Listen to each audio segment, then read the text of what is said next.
bersahabat, ya jangan kaku. Halo adik-adik, apa kabar? Misalnya, waduh, cucuku.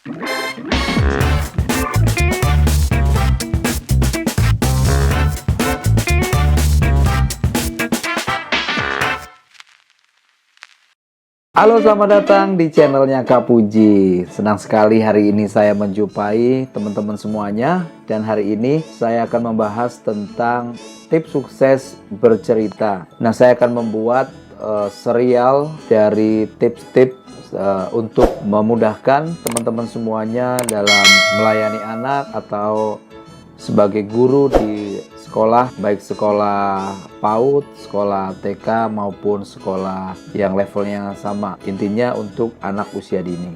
Yang pertama, tips sukses bercerita. Nah, bagaimana agar kita sukses dalam bercerita? Karena seringkali ada banyak guru pelayan anak yang kalau cerita itu kurang mantap ya, kurang sukses. Saya akan membagi tipsnya. Nah, tips yang pertama adalah kuasai materi atau cerita dengan sempurna. Mungkin bukan hanya cerita, tetapi ketika kita mau mempresentasikan sesuatu, hal yang pertama adalah kita harus menguasai materi. Menguasai materi itu adalah hal yang paling utama. Kenapa banyak pembicara atau pendongeng atau kita yang sering mungkin menyampaikan firman di depan anak-anak, seringkali kenapa grogi, kenapa nervous, bahkan kenapa kadang tidak siap? Yang utama adalah karena teman-teman tidak menguasai materi. Materi itu adalah sesuatu yang sangat penting ketika kita mau perform. Nah, kalau materinya tidak dikuasai, maka itu yang akan menghancurkan segalanya. Dua adalah siapkan gimmick atau yel-yel yang paling lucu. Nah, anak-anak itu senang hal-hal yang lucu. Anak-anak itu senang hal-hal yang menyenangkan. Namanya juga anak. Ya, dunia yang sangat menyenangkan. Oleh karena itu, yel-yel atau gimmick itu sangat penting. Ya, bagaimana kita membawa cerita itu disukai sama anak-anak, berhasil. Nah, itu dia. Yel-yel itu sangat penting. Hal-hal yang lucu.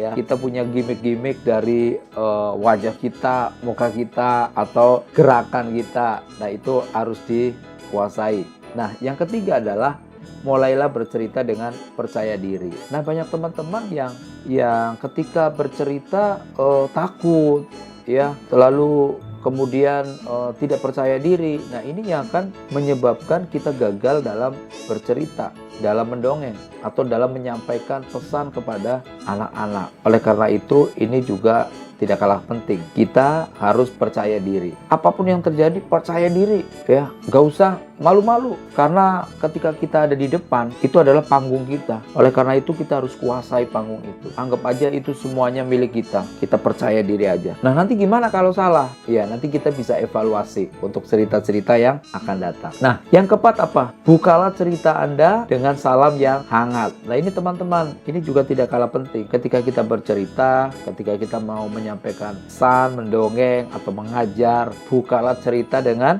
hangat. Halo adik-adik, apa kabar?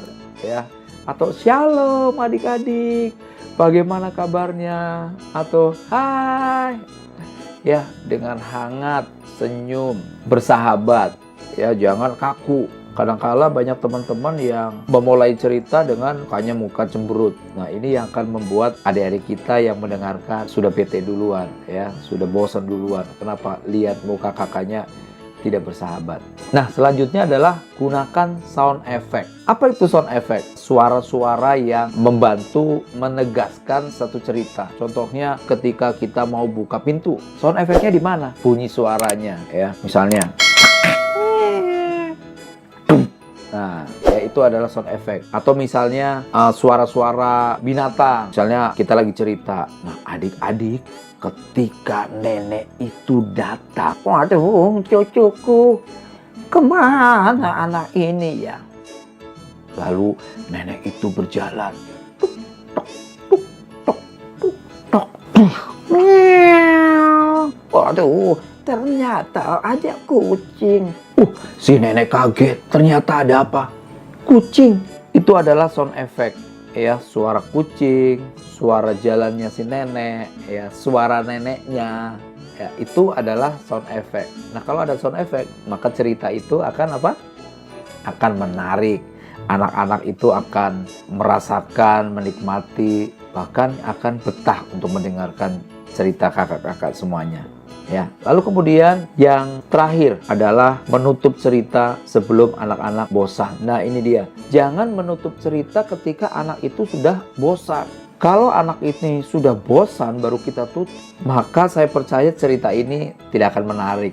Ya, jadi gimana caranya? Ketika anak ini masih pengen denger ini, penasaran apa yang akan terjadi tiba-tiba. Nah, adik-adik, lalu kemudian apa yang terjadi? Akhirnya, si nenek itu menemukan cucunya.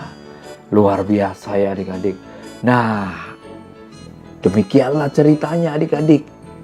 Minggu depan kita akan cerita lagi dengan tema-tema yang menarik. Nah, itu biasanya anak-anak itu pengen banget minggu depan nungguin kakaknya bercerita.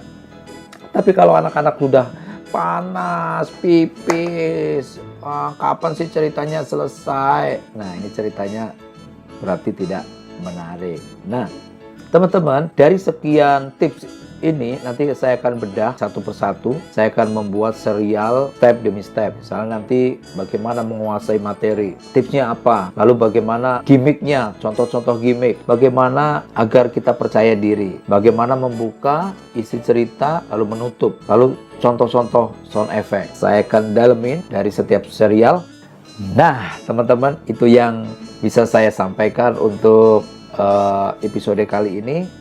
Jangan lupa teman-teman like video ini bila Anda menyukainya, dan kalau video ini berguna, share ke teman-teman, dan jangan lupa subscribe buat yang belum subscribe video ini.